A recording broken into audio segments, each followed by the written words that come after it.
Escuta, Israel, Javé teu Deus vai falar. Escuta, Israel, Javé teu Deus vai falar. Fala, Senhor, Javé, Israel quer te escutar.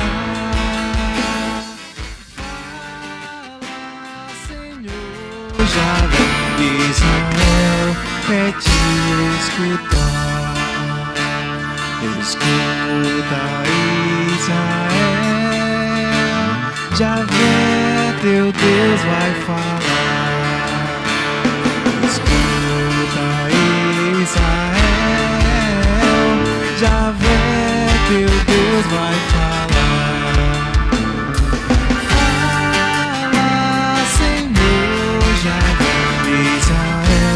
Quer te escutar. Fala, Senhor, Javé, Israel quer te escutar. O Senhor esteja convosco. Ele está no meio de nós. Proclamação do Evangelho de Jesus Cristo segundo Lucas. Glória a vós, Senhor.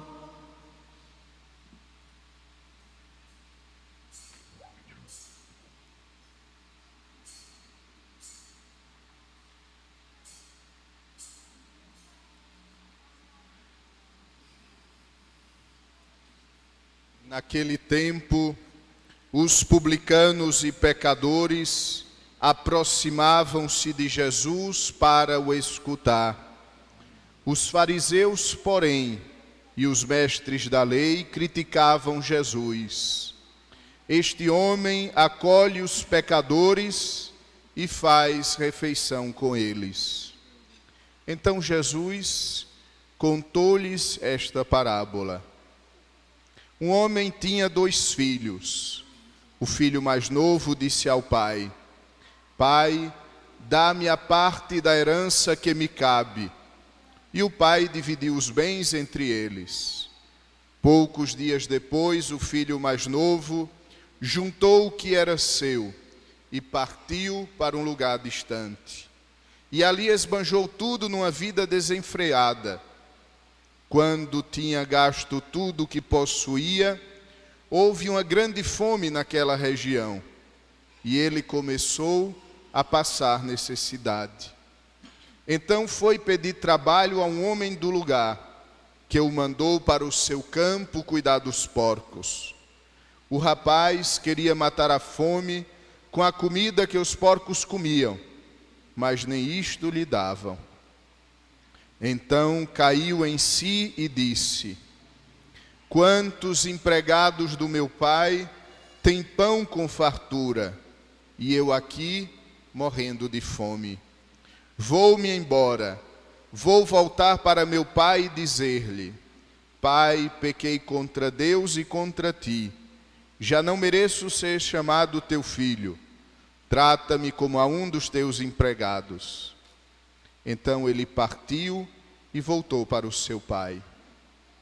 Quando ainda estava longe, seu pai o avistou e sentiu compaixão. Correu-lhe ao encontro, abraçou-o e cobriu-o de beijos. O filho então disse-lhe: Pai, pequei contra Deus e contra ti. Já não mereço ser chamado teu filho. Mas o pai disse aos empregados: Trazei depressa a melhor túnica para vestir meu filho, e colocai um anel no seu dedo e sandálias nos pés. Trazei o novilho gordo e matai-o. Vamos fazer um banquete, porque este meu filho estava morto e tornou a viver. Estava perdido e foi encontrado.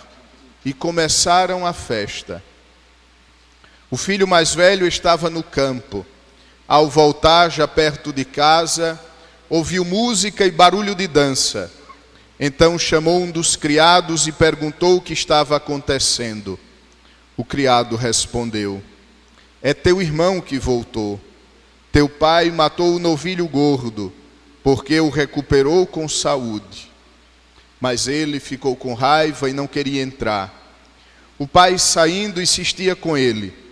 Ele, porém, respondeu ao pai: eu trabalho para ti há tantos anos, jamais desobedeci a qualquer ordem tua, e tu nunca me deste um cabrito para eu festejar com os meus amigos. Quando chegou esse teu filho, que esbanjou teus bens com prostitutas, matas para ele o novilho cevado. Então o pai lhe disse: filho, tu estás sempre comigo, e tudo o que é meu é teu. Mas era preciso festejar e alegrar-nos, porque este teu irmão estava morto e tornou a viver, estava perdido e foi encontrado. Palavra da salvação. Glória a vós, Senhor. Caríssimos irmãos e irmãs, presentes nesta matriz de São José, queridos irmãos e irmãs que nos acompanham através das mídias sociais.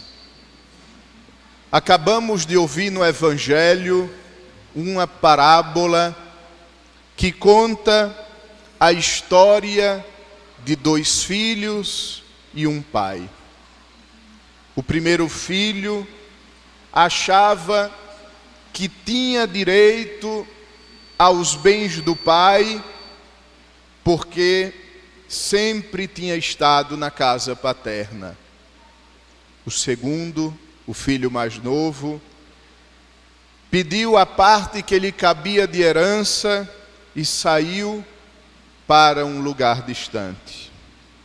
Na verdade, meus irmãos e minhas irmãs, na verdade, este evangelho não trata da história de dois filhos. Este evangelho trata da nossa história com Deus. Já é o 4º domingo da Quaresma, o domingo letare, o domingo da alegria. E nós já podemos nos dar conta de que nós somos esses filhos. Que nós, como o primeiro filho, o filho mais novo, também ao longo da nossa vida nos afastamos da casa paterna, nos afastamos dos bens que temos direito na casa do nosso Pai e partimos para os lugares distantes de Deus, lugares este que são os nossos pecados.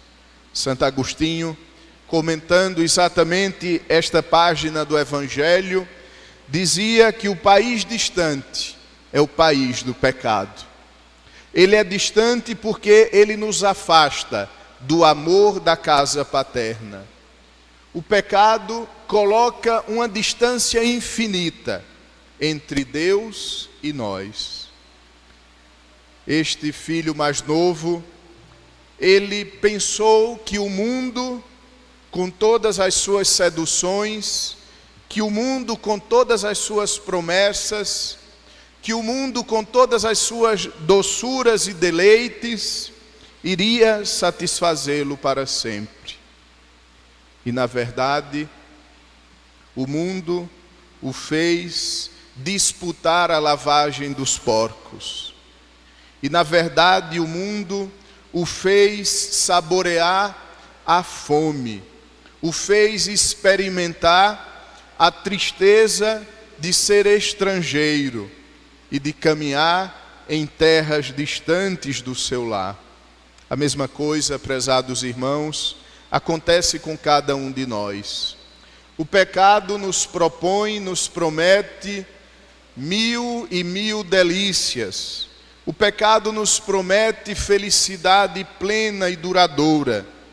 O pecado nos promete levar-nos às últimas instâncias das nossas capacidades, das nossas faculdades. Mas, na verdade, ele apenas promete, mas é incapaz de cumprir. O pecado deixa em nós um vazio sempre maior. O pecado, embora aparente ser doce, no primeiro momento, ele revela toda a sua amargura. Ele revela toda a sua incapacidade de nos preencher e de nos saciar completamente. Este filho, então, tentando comer a lavagem dos porcos, e nem isto lhe dão, ele se dá conta que na casa paterna o pão é abundante até mesmo para os empregados. Também nós, amados irmãos e irmãs, quando estamos no pecado, também nós, quando nos damos conta que estamos disputando lavagem com os porcos, nós devemos nos lembrar que na casa do nosso Pai o pão é abundante. O pão da Eucaristia, o único pão capaz de saciar a nossa fome de eternidade. O único pão capaz de preencher o nosso coração. Porque no nosso coração existe um vazio infinito, que somente o infinito será capaz de preencher. Não é à toa que sempre nos maravilhamos com aqueles versos poéticos de Santo Agostinho. Fizeste-nos para ti, Senhor, e inquieto está o nosso coração, até que repouse em vós. Sim, Deus nos fez para Ele, e somente Deus é capaz de preencher com o pão da vida a fome de eternidade que temos no nosso coração. Interessante, amados irmãos, que o filho decide voltar para casa, que o filho, após ter experimentado o fundo do poço, que o filho, após ter experimentado a tristeza de caminhar por terras estrangeiras, sente a saudade da casa paterna e decide-se voltar para casa. E se decide tomar o caminho que havia feito pouco tempo antes, agora em sentido contrário. Interessante é que o pai o vê chegar à distância. A mesma coisa, prezados irmãos, acontece com cada um de nós. Quando Deus percebe que nós demos um passo em direção à conversão, quando Deus observa na nossa vida, quando Deus observa nos nossos atos, quando Deus observa na sinceridade do nosso ser, que nós demos um passo em direção a Ele, Ele dá 1000 passos em direção a nós. A verdadeira conversão não é feita por nós. A verdadeira conversão é deixar-se encontrar pelo Pai das misericórdias. A verdadeira conversão é dar o primeiro passo, esperando que Deus corra ao nosso encontro, nos abrace, nos cubra de beijo e restitua para nós a dignidade de filhos. Nós, amados irmãos e irmãs, também podemos nos comparar com o filho mais velho. O filho mais velho não tinha grandes pecados. O filho mais velho nunca tinha deixado a casa paterna. O filho mais velho está sempre à disposição do pai. O filho mais velho realiza todas as obrigações que seu pai lhe impõe. E, na verdade, ele está distante do seu pai. Mesmo estando debaixo do mesmo teto, seu coração está distante do pai, porque é incapaz de sentir a mesma coisa que o pai sente. Por um lado, compaixão para com o seu irmão, e por outro, alegria pelo seu retorno. Também nós, quantas vezes nos colocamos como o filho mais velho e até nos rebelamos e até pensamos como é possível fulano, fulana, depois de tantas coisas, volta para a casa do pai, depois de tantos problemas, depois de ter caminhado em países distantes, agora volta para a igreja como se nada tivesse acontecido. Amados irmãos, o julgamento do outro é apenas indício, é apenas indicação de que nós é que precisamos ser curados, de que nós precisamos dar também o passo da conversão para, com misericórdia, olharmos os nossos irmãos e com alegria o recebermos. Jesus disse uma palavra muito forte no Evangelho, muito forte, que deveria nos fazer pensar a todos. Ai de vós, fariseus, vós não entrais e não deixais que os outros entrem. Estes fariseus estavam julgando o Senhor, porque o Senhor acolhia os pecadores e fazia refeição com eles. Por isso, Jesus conta esta parábola, para que eles se coloquem no lugar do filho mais velho e olhem com misericórdia para aquelas pessoas que iniciam um processo de retorno à casa. Quantas vezes nós, com o nosso jeito, quantas vezes nós, com as nossas ideias, quantas vezes nós, com os nossos projetos, impedimos a verdadeira conversão. Impedimos que o outro encontre através de nós o caminho que leva para Deus. Amados irmãos, este tempo quaresmal deve, antes de mais nada, nos fazer reconhecer o nosso pecado para iniciarmos este caminho do filho pródigo para a casa paterna. Mas deve também fazer surgir no nosso coração o questionamento: será que eu, com o meu jeito, com a minha vida, com as minhas atitudes, eu ajudo as outras pessoas a encontrarem o caminho de Deus? Ou será que, com o meu rigorismo, com a minha lei pela lei, com a minha dureza, estou afastando as pessoas de Jesus? Tenhamos a coragem, amados irmãos, de ser porta para que os outros encontrem a Deus. Tenhamos coragem, amados irmãos, de ser estrada para que os outros retornem para a casa paterna. Tenhamos coragem de ser espelhos da misericórdia de Deus, porque há muito mais festa no céu por um só pecador que se converte do que por 99 justos que não precisam de conversão. Sejamos causa de alegria no céu. Hoje, para concluir, hoje a igreja celebra o domingo da alegria.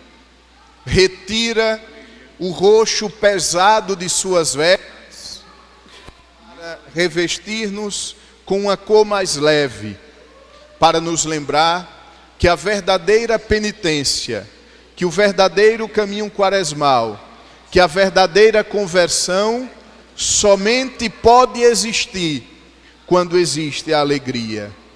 E a alegria está fundamentada no fato que a conversão, que a penitência, que a quaresma é um retorno à casa. E quem retorna à casa está sempre feliz. Mesmo que a viagem seja longa, mesmo que muitas pedras e buracos no caminho teimem em tentar nos deter, mesmo que as intempéries custem e retardem a nossa chegada à casa, mesmo que 1000 contrariedades se interponham entre nós e a casa, a viagem de retorno é sempre uma viagem de alegria. Alegremo-nos no Senhor, porque Ele está disposto a nos olhar de longe e vir correndo ao nosso encontro. Vir correndo ao nosso encontro com os sacramentos, com o sacramento da confissão, com o sacramento da Eucaristia, vir correndo ao nosso encontro com tantas graças, graças atuais e graças atuais, para nos impelir, para nos fazer correr com maior velocidade para o abraço eterno, que um dia será consumado no nosso encontro definitivo com Deus no céu. Se nós tivéssemos que responder a uma pergunta, e a pergunta fosse: o que acontece depois da morte? Talvez a resposta mais adequada seria: é o nosso abraço definitivo com Deus. É o nosso abraço derradeiro com Deus. E por isso, estamos nos preparando para que este abraço se concretize por toda a eternidade. Amém. De pé, com alegria, professemos a nossa fé. Creio em Deus Pai, Todo-Poderoso, Criador dos